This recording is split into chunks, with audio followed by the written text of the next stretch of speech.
नमस्कार, संवाद live TV मध्ये आपले स्वागत। पश्चिम महाराष्ट्रातील महत्त्वपूर्ण बातम्यांचा जलद आढावा घेऊयात संवाद सुपरफास्ट। गेल्या 4 दिवसांपासून सुरू असलेलं दूध आंदोलन अखेर संपलं। राज्य सरकारने दूध उत्पादक शेतकऱ्यांना प्रति लिटर 25 रुपये भाव देण्याचं मान्य केल्यानं स्वाभिमानी शेतकरी संघटनेचे राजू शेट्टी यांनी आंदोलन मागे घेतलंय। दुधाला भाव आणि प्रति लिटर 5 रुपये अनुदान देण्याचा हा निर्णय उद्यापासून लागू होईल। गेल्या 4 दिवसात हजारो लिटर दुधाची नासाडी, दूध टँकरची तोडफोड, रास्ता रोको करत हे आंदोलन करण्यात आलं होतं। झेब्रा क्रॉसिंगवरील गाडी मागे घेण्यास सांगितल्याने एका वाहतूक पोलिसाला धक्काबुक्की केल्याचा प्रकार घडलाय। हिंजवडी येथे काल सकाळी 11च्या सुमारास हा प्रकार घडला। हिंजवडी येथील भूमकर चौकात सिग्नल लाल झाल्यानंतर एका कार चालकाने गाडी झेब्रा क्रॉसिंगवर उभी केली। ही गाडी मागे घेण्यास वाहतूक पोलिसांना सांगितल्याने त्याला धक्काबुक्की करण्यात आली आहे। याबाबत संबंधित वाहतूक पोलीस हवालदार जयराम सावळकर यांनी कार चालक राजेश वसंत मोगल यांच्या विरुद्ध गुन्हा दाखल केला आहे। हायवेवर उभ्या असलेल्या बस आणि ट्रकमधील बॅटऱ्या चोरणाऱ्या एका चोरट्याला हडपसर पोलिसांनी अटक केली आहे। गेल्या अनेक दिवसांपासून महामार्गावर उभ्या असलेल्या गाडीमधील बॅटऱ्या गायब व्हायच्या, याबाबत अनेक फिर्यादीही दाखल झाल्या होत्या। त्यानुसार तपास करताना पोलिसांनी समीर बाबू शेख याला अटक केली आहे। या चोरट्याकडून ट्रक आणि पीएमटी बसच्या तब्बल 30 बॅटऱ्या जप्त केल्या आहेत। शिर्डीमधील भरवस्तीतील माजी उपनगराध्यक्ष गोपीनाथ गोंदकर यांच्या घरी चोरीचा प्रकार घडलाय। बंद घराचं कुलूप तोडून कपाटातून 7 ते 8 तोळे सोन्याचे दागिने तसेच 2.5 लाख रुपयांची रोख रक्कम असा सुमारे 5 लाख रुपयांचा ऐवज लंपास करण्यात आलाय। काल सायंकाळी गोंदकर कुटुंब बाहेर गेले असता सायंकाळी 7च्या सुमारास ही चोरी करण्यात आली आहे। गोंदकर कुटुंब परत आल्यानंतर त्यांना हा प्रकार समजला। याबाबत शिर्डी पोलिसात गुन्हा दाखल केला असून अधिक तपास सुरू आहे। लग्नाचा आमिष देत वारंवार बलात्कार करणाऱ्या एका लष्करी जवानाविरोधात गुन्हा दाखल करण्यात आलाय। संगमनेर येथील आभाळवाडी इथं हा प्रकार घडलाय। बबन बाळू आवटी असं आरोपीचं नाव आहे। पीडित मुलगी आणि आरोपीचे कौटुंबिक संबंध आहेत। याच नातेसंबंधातून त्यांचं प्रेम जुळलं। या प्रेमाला आणि त्यांच्या विवाहाला घरच्यांनीही होकार दिला। त्यातून पुढे साखरपुडाही झाला। याच दरम्यान अनेकदा या जवानानं पीडित मुलीवर बलात्कार केला।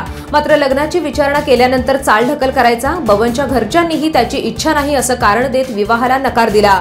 त्यामुळे अखेर पीडित मुलीनं याबाबत पोलिसात बलात्कार आणि फसवणुकीचा गुन्हा दाखल केलाय। शिर्डीच्या साई चरणी अनेक जण सोने चांदी पैशाचं दान देतात, मात्र बी शिवप्रिया या उच्च शिक्षित तरुणीनं मात्र आपली किडनी साई चरणी दान करण्याचा निर्णय घेतलाय। शिर्डीच्या शताब्दी वर्षाचा औचित्य साधून ती चक्क किडनी दान करणार आहे। यासाठी किडनी घेणारी व्यक्ती शिर्डीचीच व ओ रक्तगटाची तरुण असावी, तसेच त्याच्यावर कुटुंब अवलंबून असावं किंवा ती व्यक्ती शिक्षण घेत असावी अशा अटी शिवप्रियाने ठेवल्या आहेत। सध्या शिवप्रिया या पुण्यातील एका कंपनीत व्यवस्थापक म्हणून काम करतात। त्यांची साईबाबांवर अपार श्रद्धा असल्यानं किडनी दान करण्याचा निर्णय घेतल्याचं कळतंय। लाच घेताना नगरमध्ये जिल्हा पुरवठा विभागातील पुरवठा निरीक्षण अधिकाऱ्याला रंगेहात पकडण्यात आले। स्वस्त धान्य घेऊन जाणारा ट्रक पुरवठा निरीक्षण अधिकारी नितीन गर्जे यांनी पकडला होता। तो ट्रक सोडवण्यासाठी त्यांनी 2 लाखांची लाच मागितली आणि ही लाच स्वीकारताना नगरमधील चांदणी चौकात नितीन गर्जे याला लाचलुचपत प्रतिबंधक विभागाने पकडलंय। याबाबत तक्रारदाराने केलेल्या तक्रारीनुसार सापळा रचून ही कारवाई करण्यात आली। एका 14 वर्षीय मुलीशी मैत्री करून जवळीक साधून तिच्यावर लैंगिक अत्याचार केल्याचा प्रकार पिंपरी चिंचवडमध्ये उघडकीस आलाय। पीडित मुलगी गरोदर झाल्याचं कळल्यानंतर हा प्रकार समोर आलाय। याबाबत राज नावाच्या एका तरुणावर गुन्हा दाखल करण्यात आलाय। त्याने पीडित मुलीसोबत मैत्री केली, त्यानंतर आमिष दाखवत तिच्याशी शारीरिक संबंध प्रस्थापित केले होते। याबाबत पोलिसांचा आता अधिक तपास सुरू आहे। पिंपरी येथे वाढदिवस साजरा केल्यानंतर पार्टी देण्याचा बहाणा करत डोंगरावर नेऊन एका तरुणाची हत्या करण्यात आली आहे। आदित्य खोत असं हत्या केलेल्या तरुणाचं नाव आहे। तो मंगळवारी त्याच्या मित्राच्या वाढदिवसाला गेला होता। त्यावेळी सर्व मित्र पिंपरी सुभाषनगर येथील घाटावर भेटले। तिथे केक कापून झाल्यानंतर काही मित्रांनी आदित्यला जबरदस्तीनं गाडीवर बसवत नांदेगाव परिसरात नेलं। तिथे डोंगरावर नेऊन धारदार शस्त्रांनी वार करत त्याचा खून करण्यात आलाय। याबाबत आज सकाळी ही माहिती पोलिसांना मिळाली आहे। या सर्व प्रकरणात पोलिसांनी आदित्यचे मित्र जतीन मेवाती, मोनू टाक आणि इतरांवर संशय व्यक्त केलाय। याचा सध्या सखोल तपास सुरू आहे।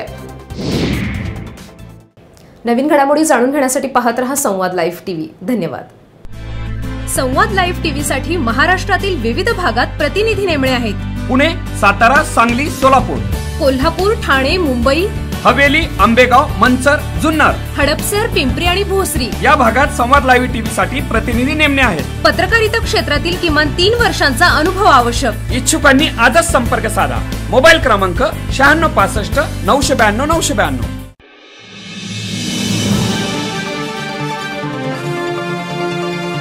संवाद लाईव्ह टीव्ही, आपला विश्वास, आपलं चॅनल.